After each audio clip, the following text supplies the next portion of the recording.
अब भोजपुरी में धमाका ना तबाही हुई कैसे कि भाई पवन सिंह सोच लिए हैं कि अब भोजपुरी में केहू ना चली ऐसे कि अभी एगो पोस्टर पेंडिंग में पड़ल बा काला ओढ़नी आके अभी पेंडिंग में पड़ल बा तो एगो दोसर धमाका आ गई आ ई जौन धमाका बा वेस्ट भोजपुरी से होता तो वेस्ट भोजपुरी से होता तो एकदम बेस्ट होखी अब बेस्ट होखे वाला चीज हो बा कैसे कि ए जौन गाना में जौन लोग काम कइले बा जौन लोग मतलब बैकग्राउंड में ओकर नाम सुन लेवल हो तो पहले ही भोजपुरी के कुछ लोग थर थर कापे लगी ऐसे कापे लगी कि ए नाम में इतिहास रहल बा भाई कि बड़का बड़का बवाल बवाल गाना वो पावर स्टार पवन सिंह के द्वारा दियल गइल बा ए नाम से। सबसे पहले बता दी कि एक गाना में काम कइले बड़ी ईशानी घोष का कहें पवन सिंह और ईशानी घोष के बारे में जोड़ी तो माने बहुत बढ़िया बा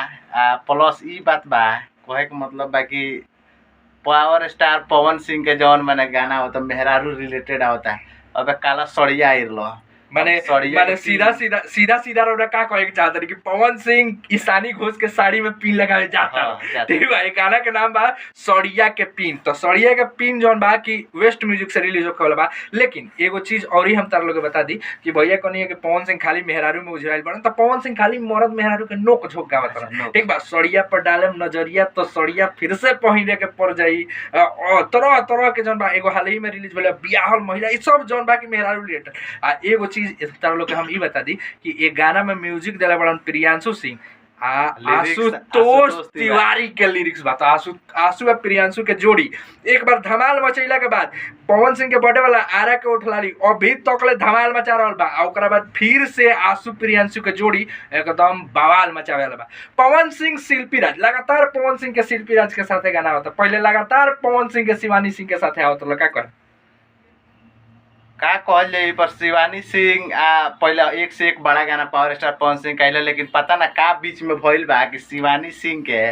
संगे नइखे आवत ऐसे शिवानी सिंह के संग नहीं क्या होत नु कि पवन सिंह के सारा गाना के जौन बाकी टेंडर जौन बाकी शिल्पी राज ले ठीक बा। तो हमनी के देखो हमनी के तो इतना एथी नहीं है कि हमनी के पवन सिंह के वॉइस पर कुछ कहम सन कैसे कि भाई पवन सिंह जब भोजपुरी में गावलन त एगो अलगे माहौल बन जाला। तो ये गाना के गइले पड़न पावर स्टार पवन सिंह और शिल्पी राज ले फोटो तू देख लेलो आई देख लेलो के के आई ईशानी सिंह के हो सकेला कि शिल्पी राज के संगे ही माने गाना चल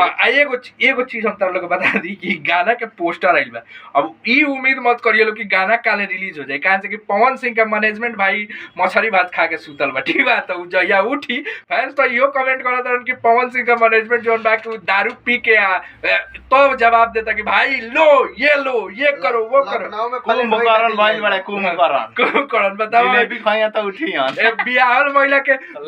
लखनऊ में प्लेट वही खातिर लिया बियाहल महिला के ले जाके दबा दे लोग कहे से कि इनका लोग के फोटो पोस्टर रिलीज करने के बाद 2 महीना बाद इनका लोग के टेक्निकल इशू सॉल्व करत जिंदगी बीतल बा ठीक बा। तो करल टेक्निकल इशू सॉल्व अभी काला ओढ़नी के कहे कौन टेक्निकल इशू बा ठीक बा। तले एगो पोस्टर रिलीज हो गइल बा अभी कहिया आई केहू ना के जानत लेकिन तू टेक्निकल इशू आई कि ना ये कर लेकिन तू लोग अपन राय कमेंट बॉक्स में जरूर दिया वीडियो को लाइक कर लो शेयर कर लो बाकी मिलते हैं अगला वीडियो में तब तक आते